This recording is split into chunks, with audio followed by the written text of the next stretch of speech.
boys are going to come now and play us another wee tune. I've lost my place in the notes again. What's the next tune there, man? Open the door.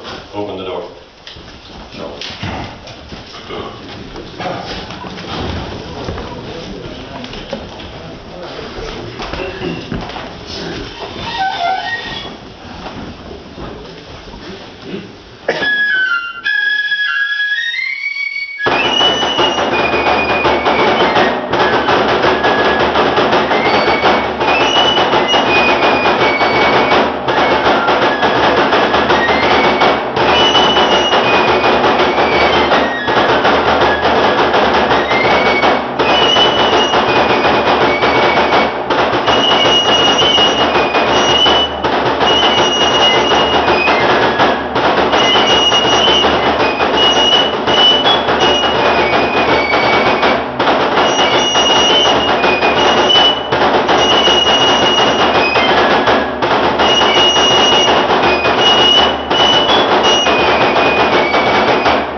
In there, a good wee last cut and went well.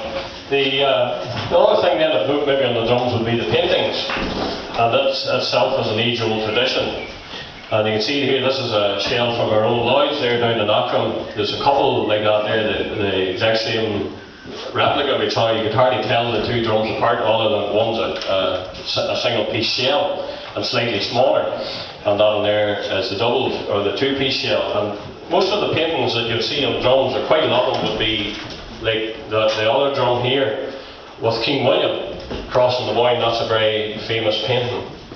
You would also get paintings of maybe previous great military heroes or leaders, maybe Cromwell or Schomberg or Kitchener, or maybe Field Marshal Montgomery, something like that. Or there might be scenes depicted on them of the Somme. Some lovely paintings. And that's the thing I like to see at some of the matches, how the drums are painted. Some of them very bad too, not nice paintings at all.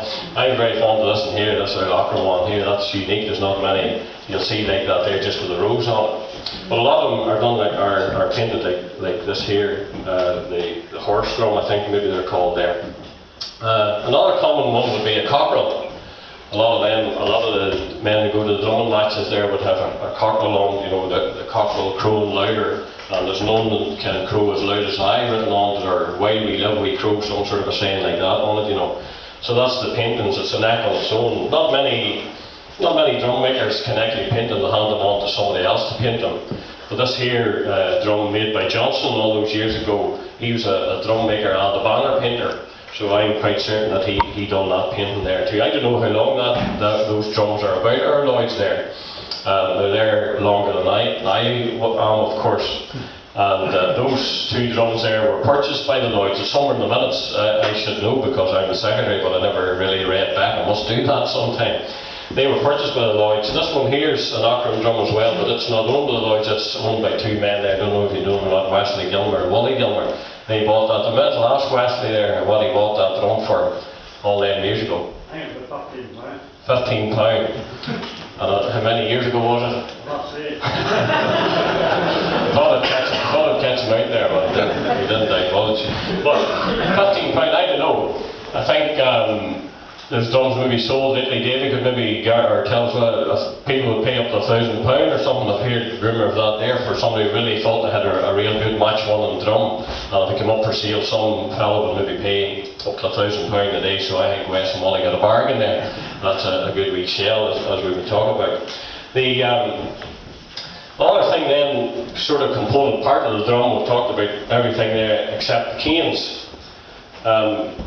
In the early days, whenever the Williamite army came, the drums would have been played with big sticks like they play the bass drum with, or the tenor drum today, you know, in the marching bands, a stick with a big end on it. But then somewhere along the line, whenever men had started to want for more tone and get the drums tighter, somebody came up with the idea of hitting it with a bit of stick, you know, they had a sharper tone of it, they hit it with a cane. And most canes there would be, I think it's a Malacca cane it's called, it comes from the Far East, like a dark cane, you know. And the thing about that is the strength with it, but there's also flexibility. And there's no knots or no joints or no branches growing out of it. I think that's what's nice and smooth. And people would give their eye teeth, this is to say, maybe to get a good set of canes. It's very hard to get a good set of canes. And you're paying £15 or £20 for a cane, or for a set of canes or sticks. And in fact, most sticks are maybe handed down from previous generations, and it's a great thing whenever you do get a decent set of canes and you hold on to them like grim death, but they're very hard to come by. The club here that we're representing tonight in Aughrim had really started over a lot of years and sort of has grown in momentum. I can remember going along till the band practice in Aughrim, even before I was in the band. That was the sort of thing you done in those days. You had no PlayStations or nothing to do, and you went to your bigger sister and brother just for a night out. And I remember seeing the drums up in the back of the hall, on the rack, and I had a great fascination for them. And then maybe went along to a wee Sunday school in Castle Dawson in the War Memorial Hall, and there in the Sunday school again, there's these drums sitting up on the rack again. That's what I was looking at, maybe looking instead of listening to what was being taught in the Sunday school. But I always had a fascination for the drum. And nothing pleased me more than come around the 12th time, maybe some of the men would get the drums tightened or put together and pulled, and the 11th night there'd be a bit of a drumming session. And it was a great privilege to be asked to maybe try a wee tune on. Maybe it wasn't that big, but you were given the opportunity, afforded the opportunity. And that went on for a lot of years. And then it sort of fell away, and there was maybe several years that the drums weren't put up. And maybe got into bad shape, sitting up in the back of the hall. And then one of the Lloyds members took this drum here, and he paid a bit of money and got it into shape again and got it sorted out. And we maybe started then more of an interest and more in earnest. And then the other Lloyd's drum was sent away as well and fixed up. And that gave us the 3 shells, and then, you know, we had more of an opportunity then. A couple of men that cut drum, and somebody came along, it wasn't too good, you got a chance to learn there. And that went on for a lot of years, just around the 12th time. And then some of us maybe gathered together with another man there, Robert from Castle Dawson. He would hear about him, and he had the same interest, and you'd hear him maybe miles away across the country in the summertime, you'd hear him out rolling. And then we all joined together, and we started then having something a wee bit more formal. Maybe on the 11th night we got the drums up, and a couple of us maybe got into the local association, the Mid-Ulster Drum Association, went to the drumming matches. You could get a drumming match any Saturday night from April or March, late March, right through to September, October. And there's plenty of men that go to them matches week in and week out. We just wouldn't maybe have the time till be as dedicated as that, but we do enjoy getting the little match and participating there. And it's a big thing for a lot of folk, and they spend a lot of hours at it each week. They're starting maybe on a Monday night or Tuesday night to get the drum ready for the following Saturday night. And the matches then go on. There's a Mid-Ulster Association anywhere from Tandamore roundabout up to and around the Macrofelt area, just one Nahid Geskin and that sort of area.